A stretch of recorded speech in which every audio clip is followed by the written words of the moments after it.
Cultura maya. Los mayas fueron un pueblo sedentario que se ubicaba geográficamente en el territorio del sur de México. Es especialmente importante su presencia e influencia en los territorios de las actuales Guatemala y Belice, con una rica historia de hace unos 3000 años. Lengua. El idioma es el componente esencial de la cultura nacional y un medio para su desarrollo, por lo que entonces todo idioma constituye un fenómeno único.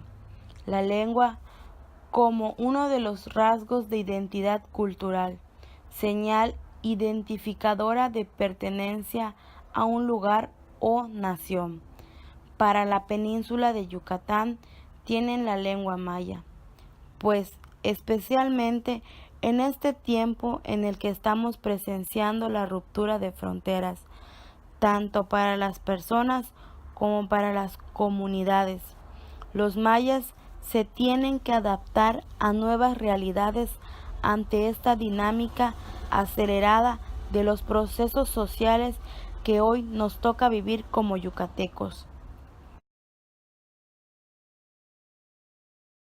La cultura olmeca es también conocida como la madre de las culturas de Mesoamericana y presenta una de las más antiguas que poblaron y florecieron en el continente americano, especialmente en el trópico. Existe evidencia olmeca desde hace al menos 3000 años. La cultura olmeca habla una lengua de la protofamilia Soquemixe. Además, hubo préstamos lingüísticos a otros idiomas que viven alrededor de esta familia, que no solo son básicos en la cultura mesoamericana, sino que tienen presentes fuera del área olmeca.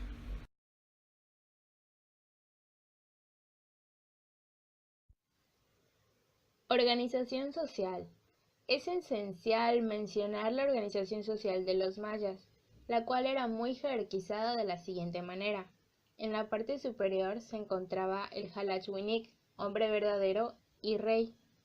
Abajo seguían los sacerdotes, o llamados Akinkop. Luego seguían Almenehop y Poplov. Abajo seguían Polomiok, o los mercaderes de pueblo. Y en la parte inferior se encontraban los campesinos, artesanos, pescadores, cargadores, trabajadores y esclavos, junto a Copentoc, que eran hombres, y Munach, las mujeres. Por otra parte, la sociedad maya tiene mucha similitud con la sociedad olmeca, porque también tenían una organización altamente centralizada, con una estructura fuertemente jerarquizada y con una élite capaz de utilizar sus propias habilidades para poder ejercer el liderazgo y legitimar su propio régimen. Se encontraban organizados de la siguiente manera. Las capas sociales superiores estaban formadas por un gobernante, que era el rey. Luego seguían los sacerdotes y los sabios. Luego seguían los artistas y los comerciantes. Y en la parte inferior se encontraban los agrícolas, los artesanos, los constructores, los esclavos y los sirvientes.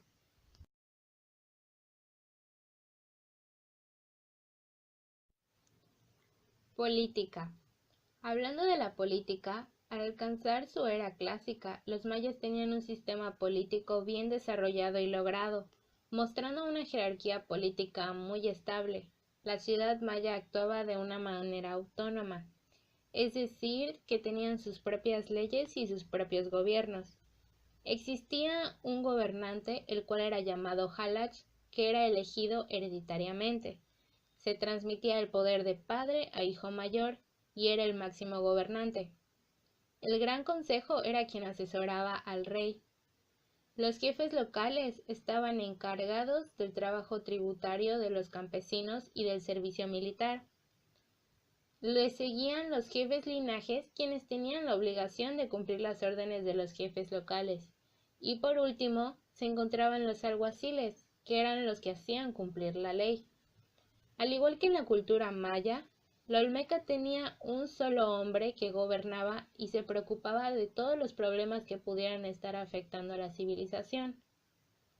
También estaban bajo el mando de un solo gobernante al cual llamaban Chichimécatl. Su organización política era muy teocrática. Esto quiere decir que todo giraba en torno a un solo dios, como en la cultura maya, que además de los gobernantes, también tenían dioses de todo. Los sacerdotes y la élite gobernante eran prácticamente iguales. Los sacerdotes evolucionaron a chamanes o sacerdotes reyes, con supuestos poderes divinos. De ahí se formó una religión para sustentar el poder de los chamanes, el cual provenía de los dioses. Yucatán tiene una diversidad gastronómica yucateca relacionada con México y el mundo. Es resultado de una buena medida de su antiguo aislamiento del resto del país y de su constante trato por medio de sus puertos con Europa, Cuba y Nueva Orlando. También tiene influencia en la exquisita comida yucateca. Se basa en una mezcla de ingredientes utilizados por los antiguos mayas, sabores traídos en Europa, posteriores aportaciones caribeñas y del Medio Oriente. Mérida se relaciona con Cuba, ya que los géneros de la música tales como danzones, chachachás, mambos son ritmos cubanos. Todavía estos ritmos los seguimos disfrutando todos los yucatecos, ya que en el centro de Mérida podemos disfrutarlos todos los domingos. Se dice también que la presencia de artistas cubanos siempre fue muy frecuente entre nosotros, asegura Roberto. A ello atribuye en algunas medidas las preferencias musicales de sus compatriotas. También se dice que hay una larga época de varias décadas en que los cubanos venían al Puerto Progreso, a Cizal, y viajaban por el Caribe en el barco, con un repertorio muy completo de músicos, cantantes, magos y cirqueros. Y el último testimonio que hay de ellos de acá es de alrededor de 1930, así narra Roberto. Los yucatecos éramos los primeros en disfrutar lo más fresco, lo más nuevo que se estaba haciendo en Cuba en los años de finales del siglo XIV y principios del XX. Recibimos mucho gusto lo que la isla nos mandaba. La cultura china cada vez tiene más presencia en el estado de Yucatán. Desde hace aproximadamente 5 años se ha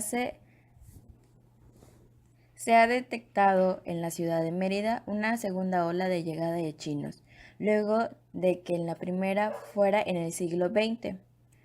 Hoy los chinos se encuentran aquí por una razón principal, la oportunidad de negocio que van contra las pocas posibilidades que tienen en su país. La causa principal para los chinos decidan residir en Mérida es la posibilidad de progreso, ya sea como estudiantes de intercambio o como dueños de sus propias empresas. La población asiática ven en Yucatán un lugar de oportunidades para impulsar su economía. Entre los principales objetos de negocio para los chinos en la ciudad está la explotación del pepino de mar y la industria restaurantera, que más allá de ser comida tradicional china, es la combinación de ingredientes asiáticos y yucatecos. Por otra parte, el estado de Yucatán cuenta con instituciones que enseñan a hablar el idioma chino mandarín, lo que ha provocado un mayor acercamiento en los yucatecos en esta cultura y demuestra la influencia que se tiene en la cultura china en el estado, así como la importancia que se le da a la misma.